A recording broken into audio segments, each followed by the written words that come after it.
It is a very great pleasure for us to welcome you, Madam Prime Minister, and so distinguished a gathering for a ceremony which is the most significant one for the Ismaili community. Significant because this is the first cultural and religious center in the Western world to have been built specifically for the community's requirements. In 1957, when I inherited the responsibilities of the Ismaili Imamat from my grandfather, the late Aga Khan, it seemed inconceivable that we would ever have substantial communities in the West. Our people were too deeply rooted in India and Pakistan, in Syria and Iran, in many African countries, and in Central Asia and the Far East. However, that was before the winds of change had begun to blow across the colonies where many Ismailis lived. Since the late 1950s, there have been enormous changes both in the Commonwealth and in the Third World. During this relatively short time, many developing countries have passed through the entire process of being born as independent nations and of growing to maturity with all that can mean in human terms. Some of these transitions have been slow and peaceful, some brutally fast. There have been wars in the Indian subcontinent and expulsions of citizens from Africa. For many people, it has been a turbulent quarter century. Inevitably, some Ismailis have lived through periods of such political instability that they have been forced to move and have sought new homes in countries secured by the peace, the stability, and the respect for individual freedom which the older democracies offer.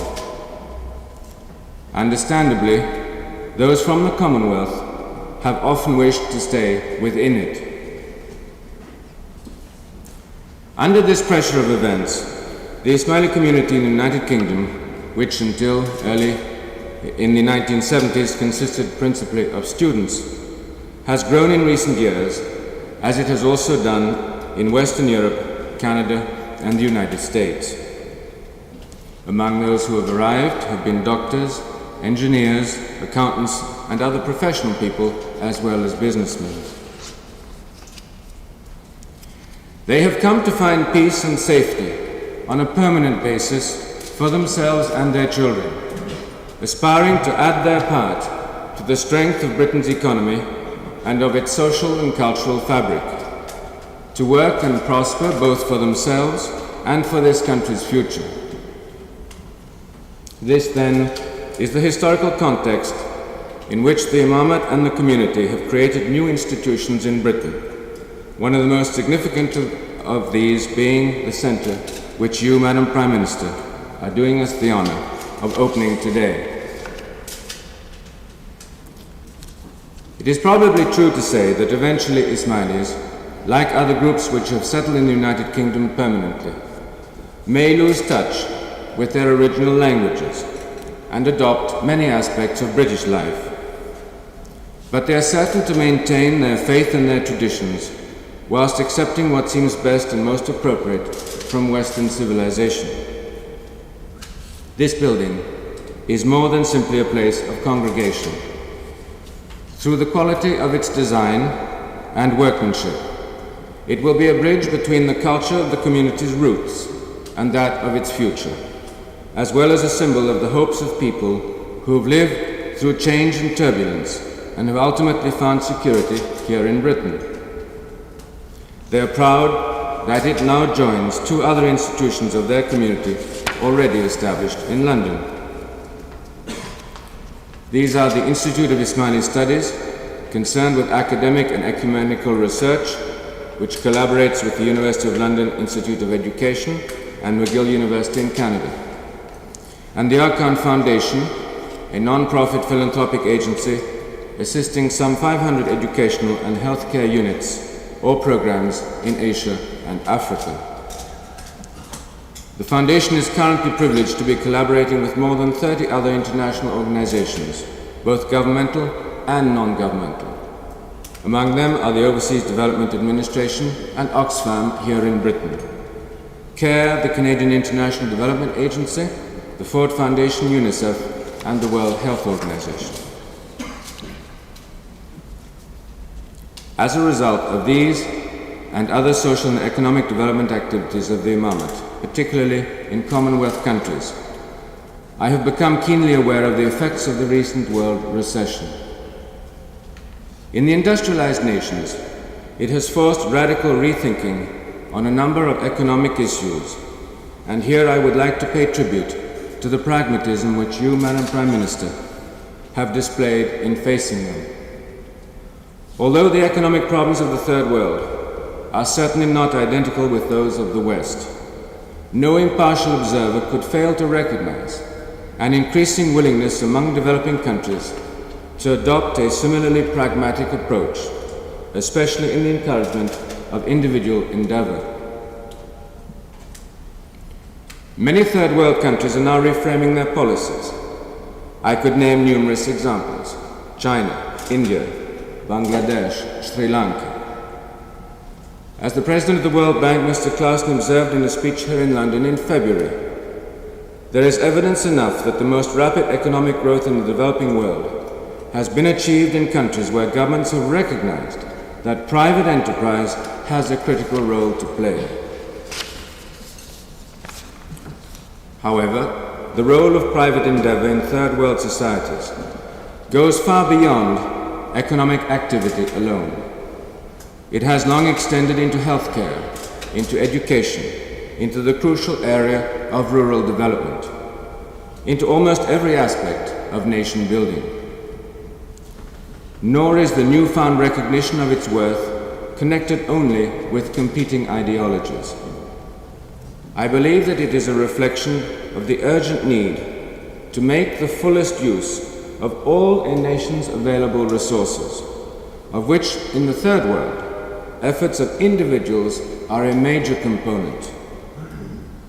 Islam emphasizes the duty of man to be productive within the context of his family and his society, but warns that enterprise without a social conscience is not acceptable. When they can be creative, people are far and away the third world's largest resource, and its largest liability when they are unproductive or lazy. Obviously, individuals cannot realize their potential unless governments provide an environment which enables them so to do. It is here in particular, Madam Prime Minister, that I feel the British willingness to articulate and promote fresh ways of thought is of such value.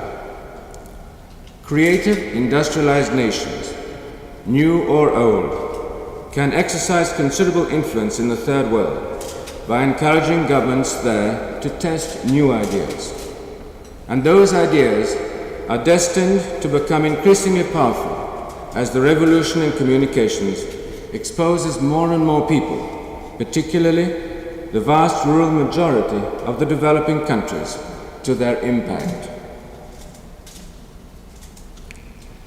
Speaking as a Muslim, I feel that a pragmatic approach can be particularly helpful at a time like the present, when the Islamic world as a whole is subject to pressures, both internal and external, which have had few precedents in its history. Those internal pressures include conflict between different interpretations of our faith, conducted sometimes openly through war and elsewhere covertly, through the use of finance and propaganda. Meanwhile, extraneous forces such as the famine now blighting much of Muslim sub-Saharan Africa contrast with the extreme wealth which has come to the desert lands of the Gulf and create an increasing polarization within the Islamic world. Against this background, ordinary Muslims strive to express their legitimate desire to identify ways of life and institutions which will reflect their own unique heritage of faith and culture. They strive to find and hold to a path of stability between democracy and totalitarianism, between Islamic belief and secularism, between the pressures of poverty and of wealth. Responding to this search, many countries are testing economic philosophies in pursuit of forms acceptable to the specific ethos of our faith. Similar inquiry is submitting jurists and the laws by which Muslims live to scrutiny in an effort to restore their Islamic authenticity. Western structures of government and systems of national consultation are being analyzed with the objective of finding alternatives that are more sympathetic to the societies, culture and faith of Muslims, but which will nevertheless guarantee peaceful, equitable and stable processes of change. I believe there is a need for the West to show empathy with these aspirations and to recognize that although the example of pragmatism may stimulate thought and activity in the Islamic world, Western methods and criteria of judgment are not necessarily themselves appropriate to the tasks which Muslims face. I am often struck by the imbalance of comprehension between the Christian and Islamic cultures. Of course, in government and well-informed specialized institutions, universities for example, the perception is accurate. But the general public in the West is too often shown the Ummah, the worldwide community of 800 million Muslims, as a monolithic block of believers whose national political disputes are part of their religion. Such a distorted portrayal of the true background both causes unnecessary misunderstanding of Islamic questions and hinders mature response to them.